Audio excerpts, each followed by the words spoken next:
সালাম আলাইকুম। আমরা দেখতে পাচ্ছি দুটি সংখ্যার গসাগু অথবা লসাগু দেওয়া থাকবে এবং তাদের অনুপাত দেওয়া থাকবে। এই ক্ষেত্রে কিন্তু একটা স্পেশাল ইনফরমেশন দেওয়া আছে, সেটা হচ্ছে সংখ্যা দুটির অনুপাত, এরপর গসাগু এবং লসাগু। আচ্ছা, আমরা গসাগুর ক্ষেত্রে কি জানি? সংখ্যা দুটির গুণনীয়, মানে যাকে দিয়ে ভাগ করা যায়। অবশ্যই অনুপাতগুলোকে গুণ করলে সেটাকে পাওয়া যাবে। আচ্ছা, লসাগুর ক্ষেত্রে আমরা কি জানি? লসাগুর ক্ষেত্রে জানি এই সংখ্যা দ্বারা ভাগ করলে ওই লসাগুটা বিভাজ্য হবে, তাই না? এই কনসেপ্টটা যতটুকু আমরা শিখে আসছি না, একদম এটাই, জাস্ট শর্টকাটে কীভাবে এমসিকিউ অ্যাপ্লাই করা যায়, এগুলো হচ্ছে চাকরি পরীক্ষায় আসে ম্যাথ। আর আশা করি প্রত্যেকটা চাকরির পরীক্ষায় এই ধরনের ম্যাথ থাকবে ইনশাল্লাহ। তাহলে দুটি সংখ্যার লসাগু এবং অনুপাত দেওয়া থাকলে আমরা কি করব? দুটি সংখ্যার অনুপাত দেওয়া আছে এবং লসাগু দেওয়া আছে, সেই ক্ষেত্রে আমরা কি করব? সেই ক্ষেত্রে এই অনুপাত দ্বারা আমরা লসাগুকে ভাগ করব। তাহলে 180 ভাগ 3 সমান কত হবে? 60, রাইট? আচ্ছা, এরপর 4 দ্বারা আমরা ভাগ করব, কত হবে?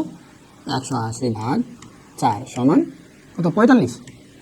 তাহলে আনসার কত হবে? 45 আর 60। এবার দুটি সংখ্যার গসাগু এবং অনুপাত দেওয়া থাকলে সংখ্যা দুটি নির্ণয়। আমি কি বললাম প্রথমে? গসাগু মানে কি? গুণনীয়ক দ্বারা অবশ্যই সেই সংখ্যাগুলো ভাগ যায়, তার মানে আমরা যে অনুপাতটা পাইছি তার সাথে গুণ করে দিতে হবে না গসাগুকে, রাইট? 2 এবং 3 এটা হচ্ছে অনুপাত কার? দুটি সংখ্যার, এবং গসাগু হচ্ছে 4। তাহলে কি করতে হবে? 2